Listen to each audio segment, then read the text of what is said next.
Hi, and welcome to the A Quilting Life podcast with Sherri and Chelsi.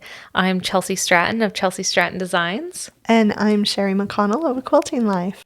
And we're happy to be here with you today. We're a little bit closer to Christmas, so Yes. really exciting. Yes, it's Friday because Yeah. this podcast is going to air Monday. So when you're watching this, you'll just have a few more days. December 21st is Right. when this airs, so Yeah. Awesome. Okay, so get right into it. get right into it. Jumping into it today. The quilts on the wall. They're Quilt on the wall is my Sugar Pine Stars pattern, and it's a fat quarter quilt that I did with scrappy fig tree fabrics. And it's a lot of fun. I keep wanting to make this in everyday fabrics, and because I feel like it would just work with any kind of collection, but I love getting it out every Christmas. So that's Sugar Pine Stars. It's beautiful. Thank you. And then on the table is Foursquare. This is another quilt that I haven't ever made in everyday fabrics, but it would be really fun in any collection. It's just a layer cake pattern, and it goes together really fun, and there's kind of a nifty little way that you put it together so that the seams all match, and it's been really, really fun. And then finally, this is actually an old favorite. This is a Christmas pillow. Cute. And it's a free tutorial on my blog from a few years ago. It's made in Kate Spain fabrics. And Adorable. I have all the pillows out for Christmas all over the house, and I thought, oh, this is a free tutorial, so I should share this in case some of you want to go look that up. We'll put a link in the description. They're everywhere. So the pillows. The Christmas pillows. There's like a Christmas pillow or a Christmas quilt around every corner on every bed in my mom's house. That's so funny. Which is great. It's festive. Like, I'm totally here for this. Oh. It's beautiful. I was going to say, I really like that this pattern has some of the stars just have just one fabric square, and then some of them are the 4 patches Right. in the center. I think that's such a cool idea. Yeah. I love that. Thank you. It was really fun. I really love this quilt. I do need to make it in everyday fabrics. So I might beat you to it. So Really, I really like this one a lot. Oh, thank you. Yeah. Okay. And your pillow is so cute. Oh, It really thanks. is. If it's missing, don't think of me. Oh, I'll know where to look for She'll it know. if it's missing. Okay, so anything new? I feel like we're just getting ready for Christmas. Ready for Christmas. Yeah. I know we talked about this in the last podcast. I am just like soaking it up, you guys. I'm ready. All of my Christmas shopping is done. Everything has been decorated and just enjoying the downtime right now. So, and I'm going to continue it through the end of the year because I think it's just good as a whole for myself and my kids. And It's so good for you. it's good. So it's a nice time to just sit down, put my feet up, read a book, and Good. so Good. I'm glad to hear that. So I feel like most people everywhere, even if they're doing school online, are getting a break this next couple Yes. weeks. So I this know is a we good are. time for the whole country, the whole world. yeah, No school, no. totally. Yeah. Okay. Should we go right into it? Just go right into We have it. another round of great questions. We have some from the YouTube, from Instagram. You get Right. some on your blog. Right. So we just appreciate those so much. And it's definitely the fuel to our podcasts. So Right. we appreciate those. Yeah. Okay. We're just going to jump right in then. All right. Yes. And I'm going to start with the first one. I love this question. And this one says, I've made a bunch of quilts, but not a log cabin. Do you have a favorite book for log cabin quilts? That's the first part of it. So I think we'll answer that first. Okay. Yeah. I have 2 great log cabin quilt patterns.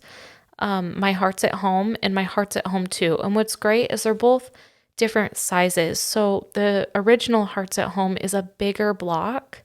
And then the Hearts at Home 2 is obviously a smaller block. But those are just simple piecing methods in the pattern. It just uses simple piecing to put them together. I don't use a special ruler for that pattern, no paper piecing or anything. And so that might be helpful, those patterns to kind of look at. Do you have any any books or special rulers? I know the second part of this talks about using a log cabin ruler. Right. Yeah. No, this is a great question. Yeah. I've made log cabin quilts both. Well, I'm not going to say both. I'm going to say multiple ways. So I've made them traditional piece like Chelsi's patterns, and I love that. And then I've made them using log cabin rulers in different sizes. And I've also made them using the foundation paper. I found Quarter Shop has some out that does a courthouse steps block and a log cabin block. I've seen those, yeah. So it's really up to you. I would really suggest trying out each method and seeing what you like. Yeah, what you prefer. Yeah. So I feel like if your 1/4 inch seam is right on, you can go ahead and use a pattern without any specialty tools. In my Labor of Love book, I have a log cabin quilt in there called Laguna, and it gives you the measurements for just cutting the strips, just like you do with Chelsi's patterns. But you can also use the log cabin trim tool for that size block. And I did film a video on that. So you can find that here on the YouTube channel, the video where I show you how to use that ruler. And then I think what she says in episode 4, Sherri showed a log cabin ruler. That's a mini log cabin ruler for a 4-inch finished log cabin. And so for that, if you're making a log cabin that small, then I guess I really would suggest the ruler. Really helps make the block come out really accurate. Definitely if you're smaller piecing, I think, for sure.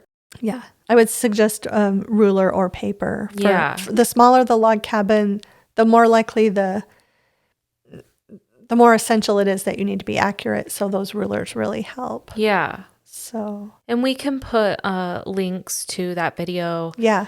On this podcast, right? And all to three those of patterns. all 3 of our quilts. Yeah. Chelsi's 2 and my 1 and the rulers in the video. We can link all of it because. Yeah. Yeah. It's one of, we talked a few episodes ago. We both named our top 5 favorite blocks or 3, and log cabin was one for both of us. Yes, so it's one of my favorite blocks. Yeah. And there's no, like you said, there's no wrong way or method to put it together. It's just, what you prefer. So those are all options to use and decide what you like best. Right. Okay, the next question. This is a good one too. She says that you always mention your grandmother. And if you don't know, my grandmother, she taught me to quilt, so I do mention and it's her. My great-grandmother. Your great-grandmother, but you were able to spend a lot of time with her. Spent a lot of time with her. So she lived to be 94, and so my kids all got to know her. So the question says, you always mention your grandmother. What did you learn from your mother? What did she do that was special? And my mother taught me to sew. So, I never would have been interested in quilting, I don't think, if I hadn't had that foundation. So my mom made sure that I started doing embroidery. And I remember doing those pot holders on the loom. I did those. I remember those embroidery sewing cards when I was really young, like 3 or 4. And then the pot holders on the loom.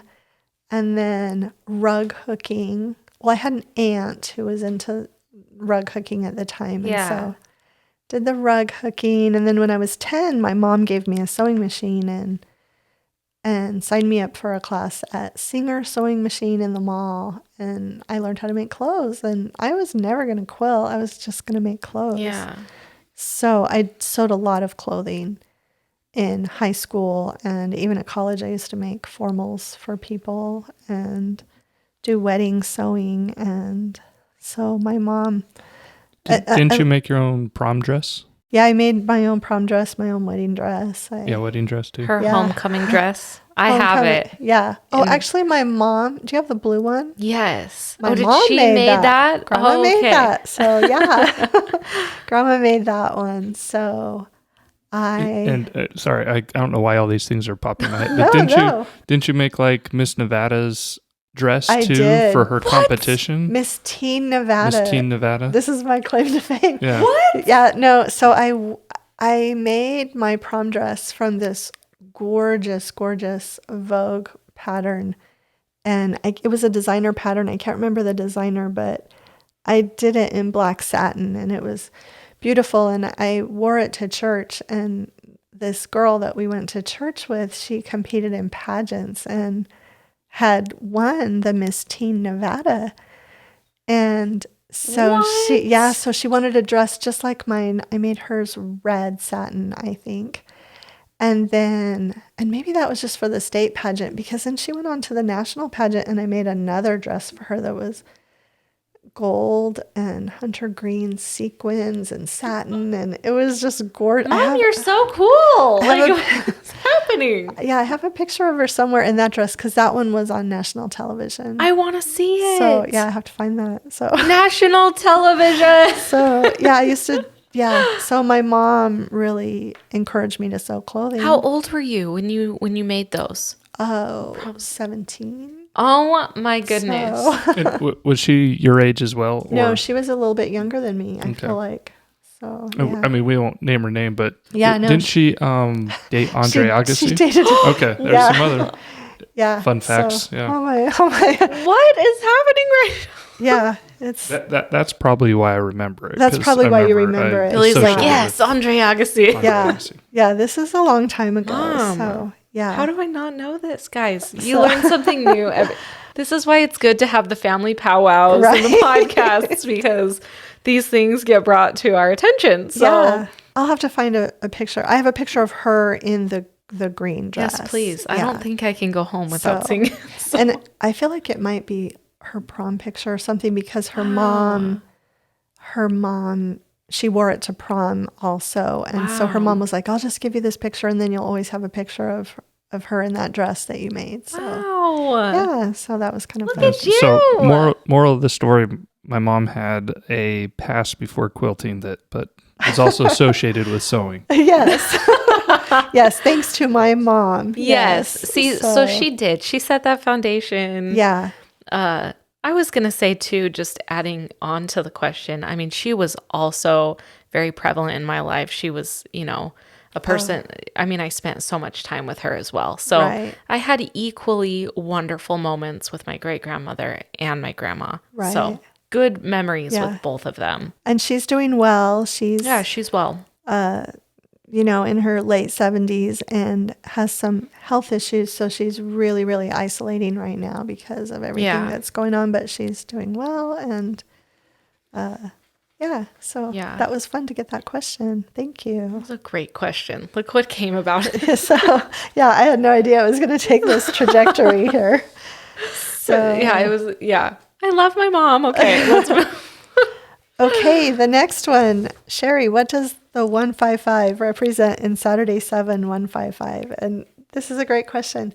So I have been writing, and I think right now I'm working on 158 or 159. I can't remember, but that's how many weeks in a row I've done the Saturday 7 post on my blog.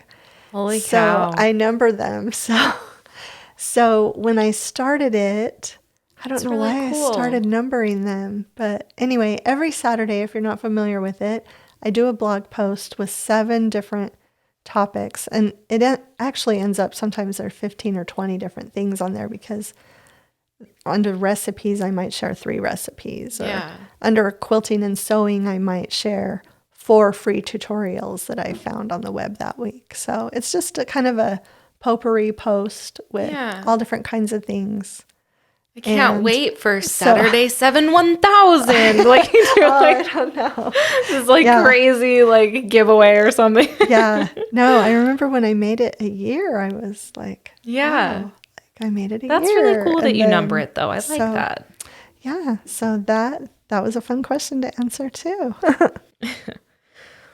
Okay. So I have been quilting for a few years now. Is there any benefit from pressing seams to one side or pressing them open? And why do some quilters talk about setting the seams? So just for me personally, I mean, pressing your seams open is going to reduce the bulk, especially if you have blocks that use tons of different pieces, But I mean, I don't tend to press mine open. I just press to one side most of the time. Like if I can, that is like my go-to. But you might have more to say on this. No, I feel like when I first started quilting, there were all these rules. And people would say, you always press to the dark and you never do this and you never do that and you always do this. But I feel like now it's a lot more what works for that project, don't you think? Yeah, totally. So, I would say that 80% of the time I probably press to the dark side if it works with my pattern.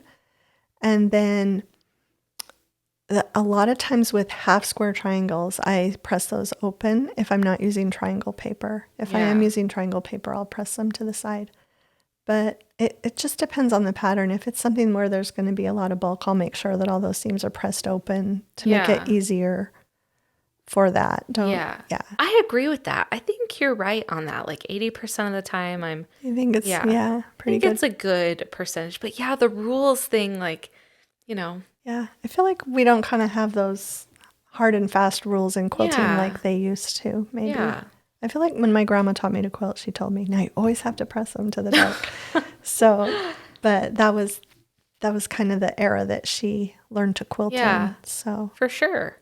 And then the question about setting the seams, that just refers to whether you're pressing open or to one side. That just refers to taking the piece of fabric and just a straight up and down press with the iron to just kind of set those fibers before they're pressed. And I do it just because I've been taught to do it, but I feel like it does aid when you go to press. It's easier to press, whether you're pressing to one side or pressing open, if you've set that seam. Yeah. Okay. And it prevents stretching and... Which you don't want. Right. I mean, you don't want to warp anything. Yeah. So setting the seam, it'll just... And often if I'm pressing something open or to the side, I'll just... The iron, a quick up and down with the iron, and then I'll press it the way that I'm going to press it. So that's the setting the seams. Yeah, and... along with that, we did have a question, favorite iron, and I've talked about this a lot. I absolutely love my steam iron that I have. It's kind of like a tank. It's its own person. Oh my goodness, it's huge. It's a great iron, and we have talked about it before. I'll put a quick link in the show notes to it, but it's a little pricey. It goes on sale if you watch Amazon. You can sometimes get $50 off or more, but it's... Guys, it is so big, it needs its own introduction. I love it. I just like to make fun of it because it is amazing. Like, it is so great. But, I walk into her sewing room and I'm like, that's a huge iron. It's like the elephant in the corner my iron in the corner. Yeah. It's got its own little space. What's the name of it? The Perfect Steam Iron. Of course, that's what it's called. It does have a brand name? It does. Okay. I'm like, totally. Okay. We'll link it. We'll link it. Yeah. So, but the Perfect Steam. Yeah. Perfect Steam is kind of the subtitle. So, but yes, we will link that. So it's like those infomercial things where it's like the perfect boiled egg. Yeah. It's awesome. Perfect Steam, guys. We'll link it. A Rowenta? I believe it is a Rowenta Perfect Steam. Guys, Billy is on top of it today. He's already just Googled it real quick. He's already Googled that for us. Good thing he has a computer over there. Yeah. He's set up tech-wise. Like, what would we do without him? Yeah. So that was a quick answer to that question. Okay. Where do you want to go now? Cutting accuracy. Okay. I mean, I feel like rule of thumb, just make sure. For me, sometimes I'm just like, okay, just measure twice, cut once. Yes. I know that's like, guys, I know that it's so like, yeah, I've heard it before. But really, I can't tell you how many times I've been off because I'm just like moving so quickly. And yeah, just making sure you have it lined up. That, I mean, even if I have a fat quarter that I feel like needs to be just slightly trimmed on the, like anything, like just needs to be perfectly straight, I do that. I trim so that everything is perfectly accurate. Yeah, and my grandma taught me that too. But this was the funny part was I mentioned it once to my husband, and he was like, no. "Is that a thing in quilting?" I'm like, "Yeah." And I guess We it's have sayings. in other fields too, like carpentry, and Oh. they say the same thing. So We're related. I was like, "Wow." But yeah, and in fact, I just filmed a video on this that just released, I believe, on Friday, December 4th or okay, so yeah, it's got a lot of tips. You can look that up. It's got tips on fabric preparation and cutting accuracy. Good. So, and I part share of your beginners series. Oh, fun. Right. So we're doing. I love that you're doing that. Yeah. A beginner series. That's great. So if you have any topics, you can do join in and film one. Guys, that's right up my alley. Okay. So yeah, so look for that video, and I think we can link that and put it in the description and everything. Okay. Favorite color. This was another question. This is a good one. So I'll go first. It changes daily. And what's funny that someone asked this is my oldest daughter and I kind of have this like thing where every day she asks me what my favorite color is. Oh. And every day, and she loves it because she knows I'm going to change my answer. So yeah, Ashton asks me that every day. So yeah, today I guess it's hunter green, guys. But yeah. No, does it really change really widely? Like yellow, green, purple? I mean, or does it stay in a range? I feel like when I'm quilting, I have to have every color. Like I love all the colors. Right. I feel like if I'm going to do like a one color quilt, it's probably going to be like gray or navy. Like I like something that's more neutral. Right. I feel like if I'm going sewing wise. Right. But daily and I feel like that comes with like designing fabrics too. I can't decide. I need to have a cohesive group that like works together. And so, yeah, it's always changed for me. I mean, if I had to pick, we have a joke though, like if we have to pick between pinks and reds and aquas and navies, Mom will always choose the aquas and navies, and I will always choose the corals and reds. Like when we're picking out fabrics, Mom's like, put the blue one in when we're working with strike-offs. And I'm always like, no, take it out and add the red one. It's much prettier. Like, so I mean, yeah. And that's why your cords, Chelsi has a pink cord and my mom has a blue. He knows me. Yes. So well, I asked you and you told me. Oh, yeah. Sorry. No. This is so true though. Right. So yeah, thank you, Billy, for reminding me. Yeah. That's good. My grandmother's favorite color was red, and I remember being so surprised when she told me that. But, really? Yeah, but my mom really likes grays, but I do. I'm usually in the blue family, but it really varies. It does change. One day it might be navy, and the next day it might be aqua. Different shades of blue. Different shades of blue. So, yeah. And we do. When we're getting right down to the nitty gritty on the strike offs, it's usually like, well, I'll let you keep that blue if you let me keep that red. It really is a compromise. Like, and it's hilarious too. If people could be a fly on the wall when we're like going over that, it's like my dad just laughs sometimes because he's like, you guys are so silly. Like, but we really do, like, we care about the one. Normally, like, we are so passionate about one of the picks that we're like, it's staying in there. I'll give you these for that. Like, it's so fun. Yeah. So great question. Thank you. Plans for 2021. This is a hard one because we just really don't know. In fact, I just got a phone call yesterday, and a retreat I was going to do got canceled, and I knew it would. I knew the phone call was coming. So but it still like stings a little. It's sad. Like, but it's like, it's just what's going on right now. So right. And so she said, well, can we just schedule you for the same week, 2022? And I was like, let's hope it's a go then. 2021, I don't know. I don't have anything scheduled until summer, and I'm just hoping that those might work. So, yeah. I mean, we really miss going to Quilt Market too. And we actually just had a virtual Moda designer meeting set up, which was a lot of fun for all of us because we got to see, all of the people we care about so much and talk to them.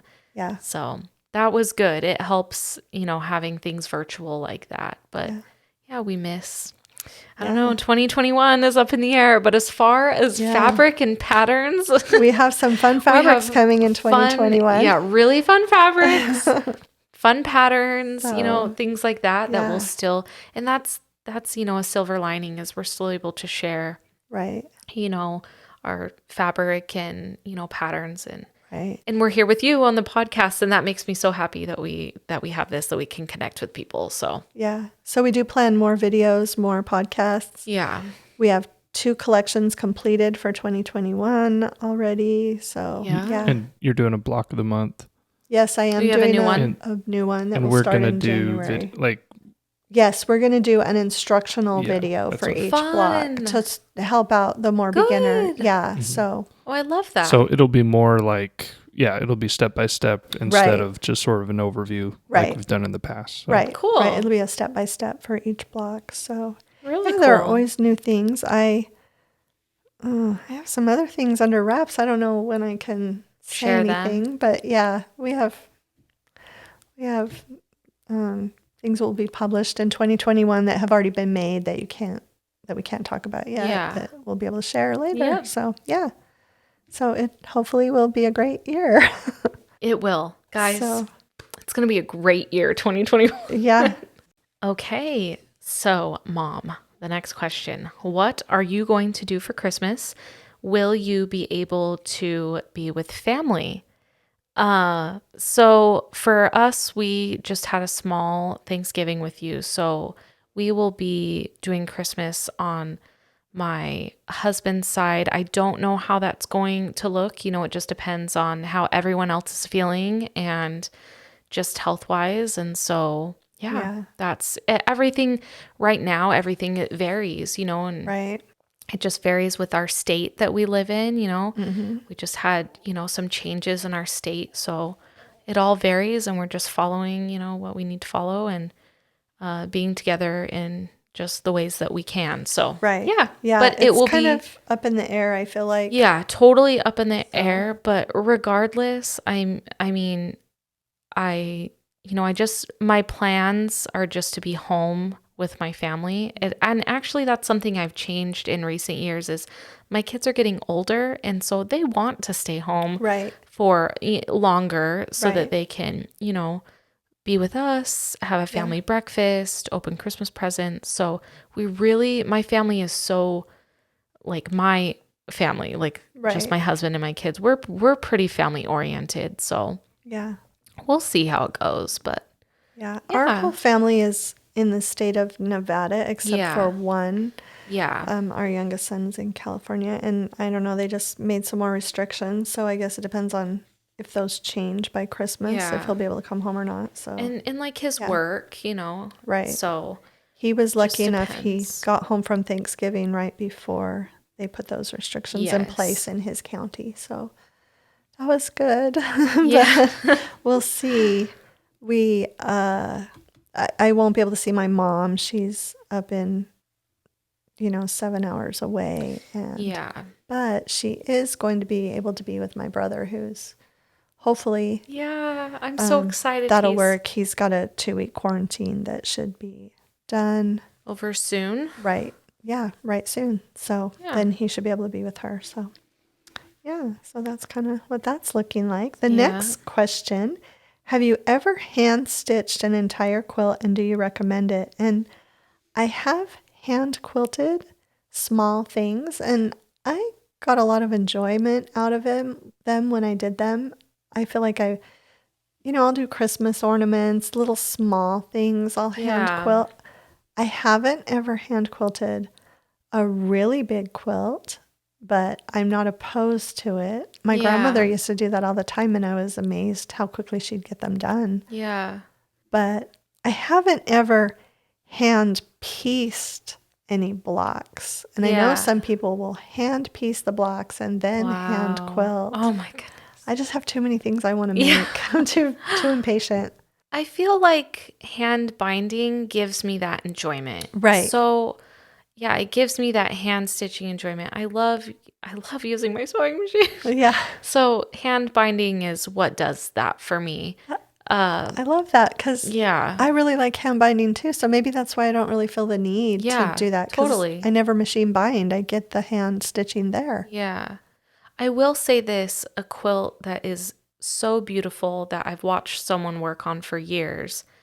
Camille Ross Kelly of Thimble Blossoms, twice a year she gets out her grandmother, is it the Or is it her farmer's wife wife quilt, Right. and she hand stitches that, and she's not done. She's been working on it for years, but she pulls it out twice a year and she works on that. And I actually really love when she shares pictures of that because I think it's just stunning. Yeah. So, yeah. That's a good idea. She pieced the whole quilt and now she's hand quilting the quilt together. So Yeah. hers might be one to watch for on social media. Right. Yeah. I that's something I should probably do. Just make something and not worry about getting it done, not worrying about, and then just a couple times a year, get it out. and hand quilt it. Yeah. So the next question, I love this question. this is a good one. Do you still have the very first quilt you made to show us? The very first full-size quilt I made was for Billy. And Cute. So, do you have it or do I have it? I think it's here. I think it is here. How I think sweet. it's in the closet, actually, I think. I was thinking actually that I guess I'll just say it out here on the podcast. We could like do a video sometime with that quilt if we can find it. We should. Yeah. Just to show everyone. If you don't have it, then I have it. I would not have gotten rid of it. I don't have it. Yeah. I have a picture we could pop up if he wants to. We do have that picture with me and Grandma. Is Billy in the picture and Billy too? is in the picture. Quilt? Yeah, I'll put it up. Yeah, let's put that one up. But I do feel like there's a closet right outside that door. I feel like it's on the top shelf in that closet. But yes. And so what it was a Eleanor Burns Quilt in a Day double Irish chain. He wanted solid colors. So my first quilt was white, blue, and green. Yes. And I feel like he kind of wanted orange, but... I did. I remember because that was my favorite color as a kid. I remember wanting an orange quilt and he wouldn't make it. Well, it was kind of Grandma's fault because she bought all the fabric for that and took me to the store. She probably thought it was crazy to make an orange she was quilt. kind of like, oh, let's do this blue and green. So yes. Billy's like, oh, thanks. Yeah. So I made it for him, and then I've told this story before, but then I made like 25 other double Irish chain quilt in the day quilts. I think we just talked about that a few podcasts. Yeah, you might still have a purple one. I do. Okay. I have two. Okay. So a lighter purple and a darker purple version because I had a twin size bed. Right. And then in the new house I had a full size bed. Yes, and I made you a new one. Yeah. And I used that same pattern. Yeah. Yeah. So. Guys, I mean, if you need that quilt pattern. Yeah. Now, what about you? What would you consider your first quilt? I am glad you said that because I consider my very first quilt when I started my quilting journey 5 some odd years ago. It was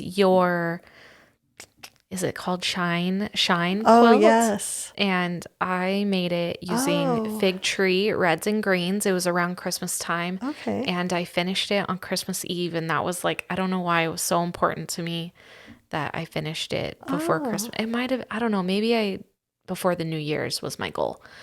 And I still have it. And it's quilted? It's not quilted. You guys, you gotta quilt it. We talked about this. It's in the box of quilts that need to be quilted. I think I was so hard on myself that it wasn't perfect.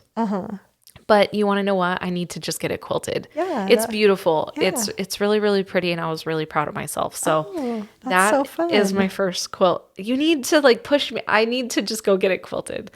I had like a really hard time with it not being perfect, but and that's not a super easy pattern either. So that's great. You're so nice, Mom.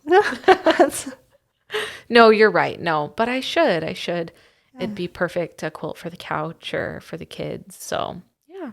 Oh, that's good. So I still have it. I'm glad we had that question. Yeah. So the next one, have you ever used a serger to piece blocks? And never. I feel like all that extra thread would just create unnecessary bulk in your quilt. So I feel like that's probably why it's not a common thing. Yeah. I feel like I might have done it once in a pinch when my sewing machine was getting serviced and I had to sew. Oh my goodness. And then I think I realized this doesn't work. This is not going to work. It's not, there's too much thread. Yeah. So that was a quick one. Photography process tips. Do we have time for that one? Just really quick. I do. I wanted to touch on it really quick. Billy talked about this in the last podcast. Somebody asked about what camera we use for the podcasts, but for photography, you really can just use your phone. It's all about editing and good natural lighting. Most of the pictures I take are from I have an Android, a Samsung, iPhone takes great pictures. You just need that good natural light. And if you can find a room in your home that gets great natural light, then you really can get good pictures without spending a ton of money on a really expensive camera. You know, a really expensive camera is going to obviously do a lot of the work, and you could shoot probably any time of day with it, but it's all about editing. I mean, I know people use Lightroom and Photoshop, but just, phones are so usable for that. So yeah, I think the natural light is the best tip of all. And I will sometimes do a whole bunch of sewing, and if it's overcast, or sometimes I have to wait a few days and I'll just try to do all my photography at once when I have that good lighting. Yeah. So be next to a good window. Right. You know, that lets a lot of that light in. So, and or even take it outside if you. Yeah. You just don't want direct sunlight. Right. You don't need the direct sunlight. It's going to cast too many shadows. And so just having that nice filter through a window, honestly, to me is great. Right. And then what about presets? Have you ever used it? I keep seeing those on Instagram. So my younger brother's fiance actually, she and I were joking about that, because I was like, she makes the most wonderful charcuterie boards ever. And she amazing. Was joking around that she was going to buy presets for her food life. We should I have a picture of this charcuterie. We'll pop up a picture that she made for us for Thanksgiving. Pretty and yummy. Like both. But she joked and she's like, you should make your own quilting presets. And I'm like, I think I should. But it was just a joke. But I think it just depends with presets. You know, it's not going to work on products the same way. Like, it would just have to be the right preset. So maybe I'll look into it, guys. Yeah. The Sherri and Chelsi preset. Yeah. For your perfect Instagram page. Yeah. No, but. So I think that's all of our list. And when is our next podcast? We might have to ask Billy. New year. It's going to be the new year. It's going to be in January, right? 2021. January 4th. January 4th. Yes. Perfect. That is so crazy. So maybe we should talk about resolutions on that podcast. Yeah. Look for the resolutions podcast, you guys. So, or how to start out the new year. Yeah, that would be fun. Maybe I'll make a PDF that we can have downloaded. That'll be fun. Yeah, that would be great. Yeah. So we really appreciate all of the support and all of your kind comments and questions, and just love the fact that you are here having the conversation with us with your feedback. We just really appreciate that. So yeah, we're grateful that all of you have followed us along. We started this in, when did we start? June. In June. And so we've made it through the year, and we're just so grateful that everyone has that has been listening on their favorite subscriber or watching on YouTube. We're just grateful that you're along for the ride, and we appreciate you so much. Yep. So here's to a new year, guys. Yes. Here is to a new year. Looking forward to 2021. 2021. Thanks so much for stopping by.